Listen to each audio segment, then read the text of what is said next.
Entry करता है उस समय उसका फेशियल एक्सप्रेशन है, उसकी बिल्ड है, उसकी चाल है, उसका सारी चीज़ें जो आप है उसका स्थिति देखेंगे कि कैसा है, वो बहुत कमज़ोर लग रहा है या कैसा दिख रहा है, वहाँ से आपके स्टार्ट होगा जनरल एग्जामिनेशन।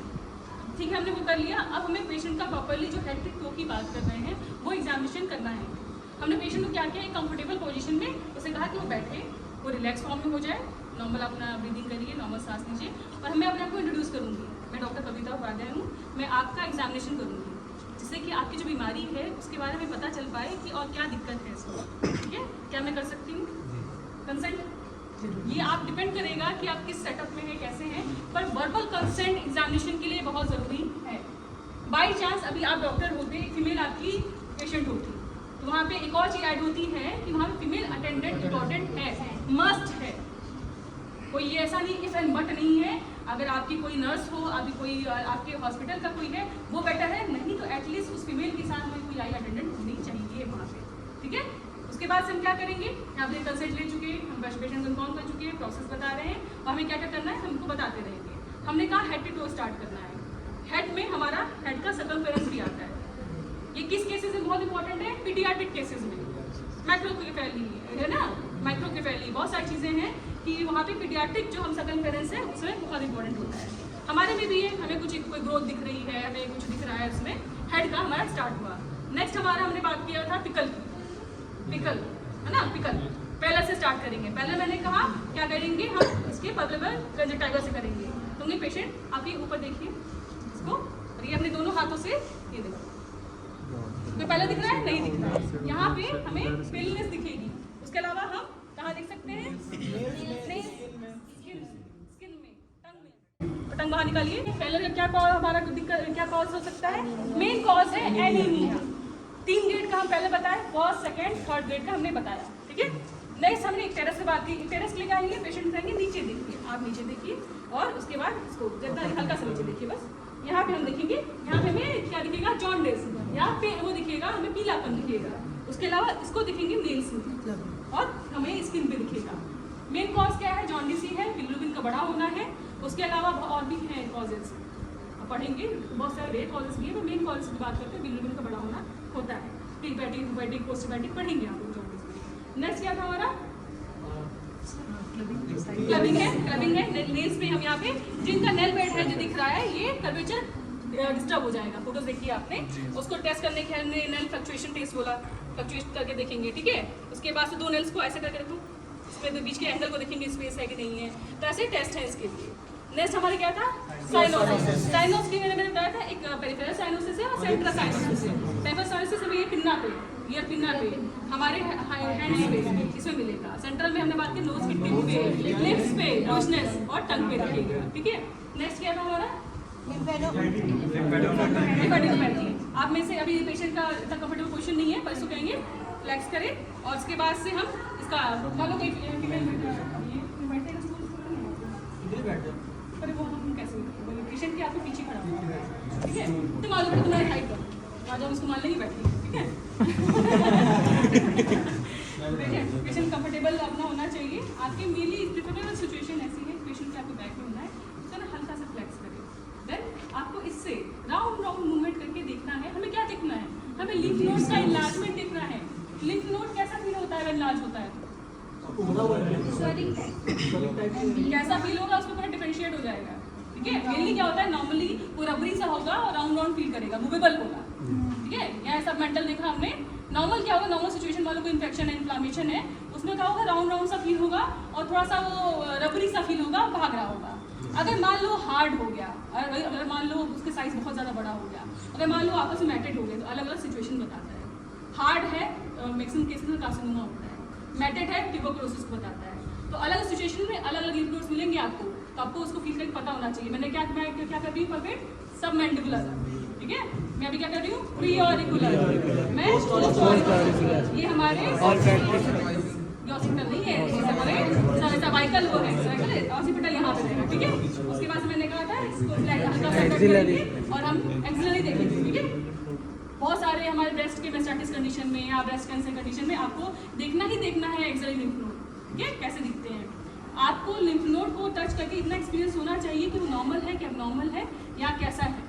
नॉर्मली आपको लिम्फ नोड्स नहीं मिलेंगे नॉर्मल सिचुएशन में। कोई इन्फ्लामेशन आसपास कुछ, मान लो किसी को सीरियस स्वयं हो रहा है तो उसके आसपास आपको मिल सकते हैं लिम्फ नोड आज, ठीक है। आसपास कोई भी इन्फ्लामेशन इन्फेक्शन चल रहा है, कैसा मिलेगा, राउंड होगा और आपको रबरी सा होगा और रिमूवेबल होगा, फिक्स हो गया, हार्ड हो गया, साइज बड़ा हो गया, मेजर कॉज कार्सिनोमा तक जाता है, मैटेड है आपका उससे बड़ा है, ट्यूबरकुलोसिस बताता है, ठीक है। तो कैसे लिम्फ नोड है बहुत सारे, आप हमने यहाँ पे आप डिफरेंशियल डायग्नोसिस बना सकते हैं ये सब चीज़ों से, ठीक है। लिम्फेडिनोपैथी हो गई, इसके अलावा एडिमा मैंने बताया, जनरलाइज और लोकलाइज से छोड़ो, पहले मैंने कि पिटिंग और नॉन पिटिंग। अब इसका मिडिल मैलियस कहाँ है तो बताओ मुझे, करके दिखाओ, करके दिखाओ किस इसके में pitting oedema non pitting oedema देखो फटाफट देखो बेटा, इतना हेजिटेशन मेडिकल कॉलेज के बच्चों को हो गया तो हो गया।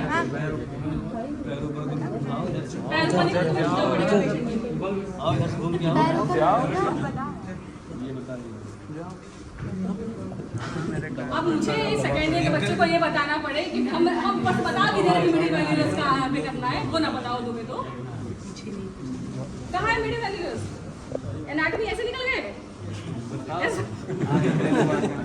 नहीं बच्चे, आप लोग आपस में प्रैक्टिस करेंगे, आप लोग कहीं साथ में रहते होंगे, हॉस्टल में रहते होंगे, तो ये सब चीज़ें प्रैक्टिस करेंगे। हाँ बेटा बताओ,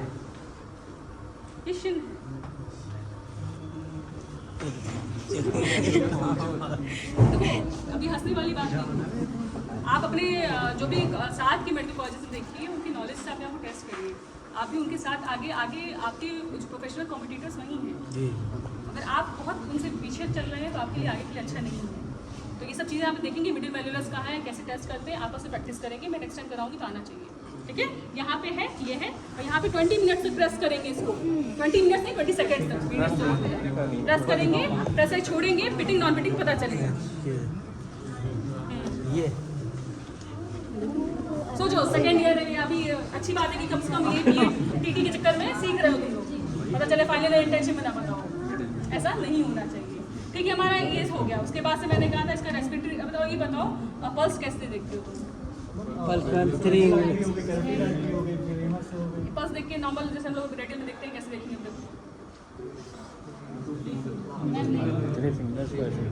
प्रोसेस बता दे बस मुझे, रेडियल आर्टरी थोड़ा सा इधर दिख रहा मुझे यहाँ पे, मैं हाथ थोड़े बड़े हैं मुझे तो मैं समझ में आ रहा है कैसे देखोगे, ऐसे काउंट कैसे करोगे, कोई और करके बताओ आप,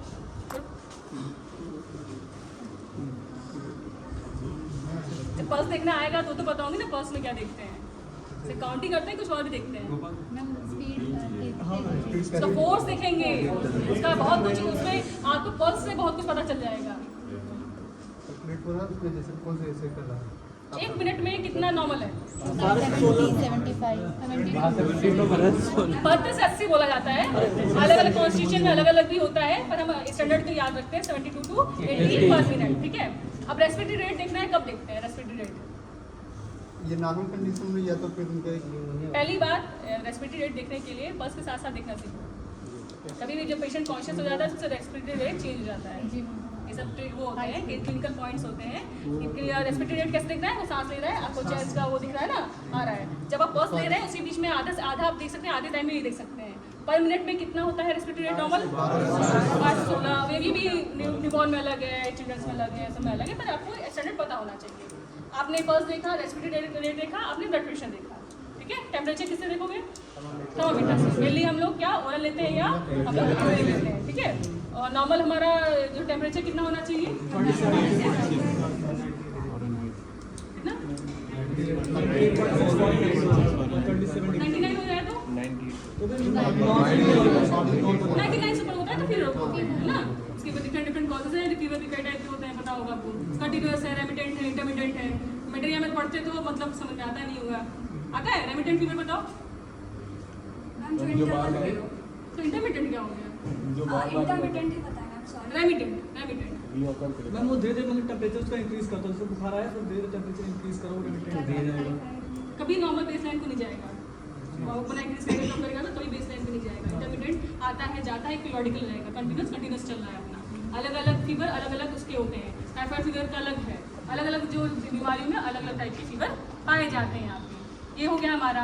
अब उसके बाद से हमारा नेक्स्ट क्या था, जनरल एग्जामिनेशन में मेन इतना है, बाकी आप बहुत कुछ कर सकते हैं इसमें, ऐसा नहीं है। आप इस चाहे तो अभी हम यहाँ पे अगर पेशेंट हमारी फीमेल है तो हमें लगता है तो ब्रेस्ट एग्जामिनेशन भी कर सकते हैं इसमें, ठीक है, वो भी पढ़ाएंगे आप लोग, ऐसा नहीं है।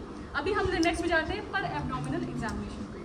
अब क्या करना है, पेशेंट को उसको डायरेक्ट करना है कि वो ले